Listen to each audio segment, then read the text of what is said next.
All right, Texans fan, let's talk some football after a big divisional rivalry win for the Houston Texans this past weekend, but it absolutely came at a price. We will talk about that in a second, but that's not what this video is about. We're going to keep things positive as well. If you're new to this channel, we've been doing Texans videos for a long time, but we love talking NFL football. This isn't our first channel. We have another one, Sports Talk Detroit. We're Lions fans. We don't hide that. But at the same time, we love talking about other teams that are similar to the Lions, where the national media seems to love to kind of ignore. And the Texans are one of them. You'll never see us do a Cowboys video on this. So let's talk some Texans football. And I want to give you a couple of good news things. I know we're all reeling. You're struggling. I feel bad for you as a fan with Stephon Diggs getting that season-ending injury. You were able to see what kind of a player he is. But I have multiple things that I think are good news in spite of this. I know the whole idea of Diggs was to help produce at a higher level, right? To bring this offense to the next level. And that's why you brought Mixon in as well. And I think that to an extent it can do that. But now I think there's going to be some freedom outside of it. So let's just start with where you're at as an organization just in general. Can we do that for a second?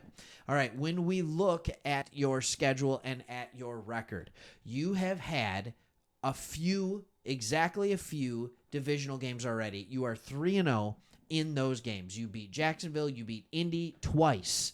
All right, those were all close games, but you found a way to win them. You're finding a way to win games without firing on all cylinders. At first, that Minnesota, we don't need to talk about that. All right, so anyways, you're firing on all cylinders. So what that has done is it has put you in a position to absolutely have the driver's seat.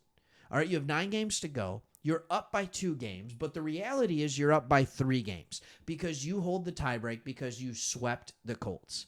All right. Otherwise, you're up by 4 games and with the Jags. All right. Now, the Jags have been known to get hot randomly throughout the season.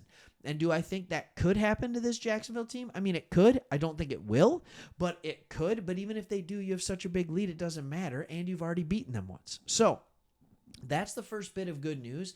Even with the injury, you are absolutely in the driver's seat in this division. That is a good news and something you absolutely want to have and to talk about. Here's good news number 2. Number 2 set of good news. And I think, honestly, like this is something that we need to have a conversation about. Tank Dell has struggled this year. We've gotten to see a little bit of it, but more of the struggle comes from the fact that he's just not getting a lot of targets. He's simply not getting the amount of targets, and those targets are going to the way of Stephon Diggs. And we thought Tank Dell was going to go off, and he did. He's gotten a couple touchdowns in a few games. I understand that. He's getting more involved, but he's still not getting a ton of looks because those were still going to Diggs. Now you can go back to Tank Dell. And we know the relationship him and CJ Stroud have. And I think Tank Dell, in many ways, yes, Diggs is a more polished route runner. He's the more reliable, I would say, target just because of the amount of time he's been in the league.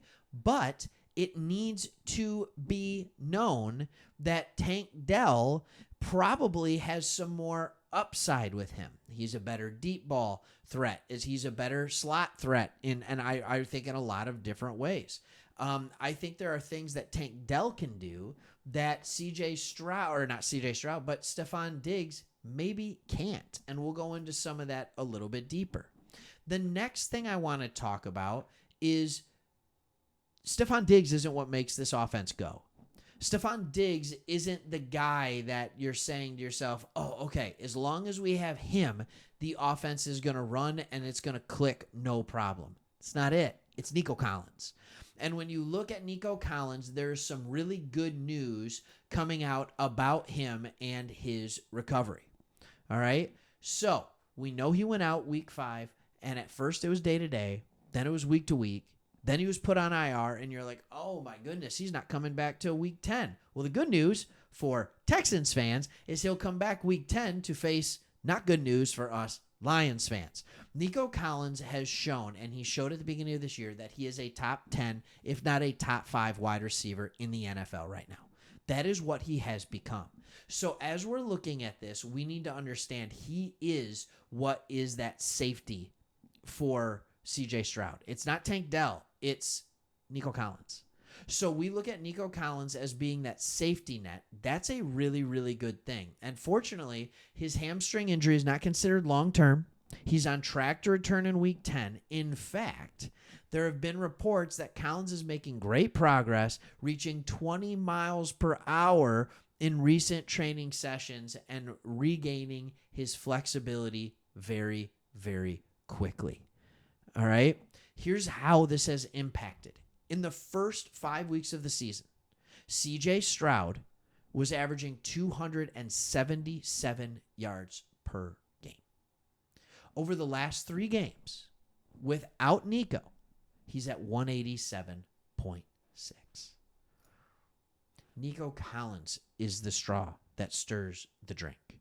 And by the way, he's gone against New England, he's gone against Green Bay, and he's gone against Indy. Not known for being amazing pass stopping defenses. And he started getting it going against Indy, by the way. So the key here is not getting back Stephon Diggs. The key here is Nico Collins healthy? And the answer is it looks like he's recovering well. So here's your double dose of good news. Nico Collins is recovering well. The schedule is set up favorably for you. If you look at this in going forward, yes, the next 3 games, the Jets just, are you kidding me? They just lost to the Patriots. And they'll come up, they'll put out a fight. I get that. Then you have Detroit. That's tough.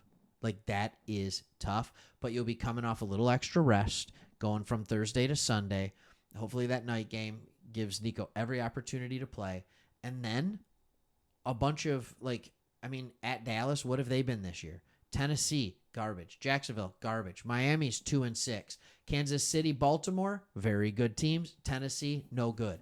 So you're sitting here and you can know that you have 1, 2, 3, 4 guaranteed wins and you already have 6. You just split the rest of them. And by the way, you're likely to win at Dallas and at New York. And all of a sudden, it's like, all right, you're still a 12-win team. You're going to get in the playoffs, and everything's going to be hunky-dory. Like, you guys are still in a really good position to win. The defense is playing fine. Your running game has been fantastic. Any game Mixon is in, the running game is pure and positive. All right? That will help as well. And you're going to see a much heavier dose of Tank Dell. And I wouldn't be surprised to see... I really wouldn't be surprised if we're looking at different things. I think Hutchinson can get some run in here for a second. I wouldn't be that surprised to see Mechie come in and get some play. Robert Woods is still on this team. And here's the other thing, someone who hasn't gotten rolling that much this year, Dalton Schultz is going to become more of a focal part of this offense. So instead of focusing on your 3-headed monster at wide receiver, you're going to start spreading the ball a little bit more around. Maybe you're going to go into the backfield to mix in a little more. You're going to get Schultz, and you're going to end up being a more well-balanced offense, which is when this type of offense thrives. This type of offense thrives when you are including the tight end, when you are running the ball well, when you're including the running back and the wide receivers. You can't get one-dimensional, all right? And I'm even talking about in the pass game. It can't just be wide receivers. It's got to get the running backs and the tight ends involved in the passing game. So you're going to be good to go. Just remember that. 6-2, big lead in the division, a lot of favorable matchups coming in or going on down the stretch. It's going to be a good end of the year. You're going to forget that Stephon Diggs was hurt, and you're just going to be happy that you still have Tank Dell on your team. I promise. All right, thanks for watching. See ya.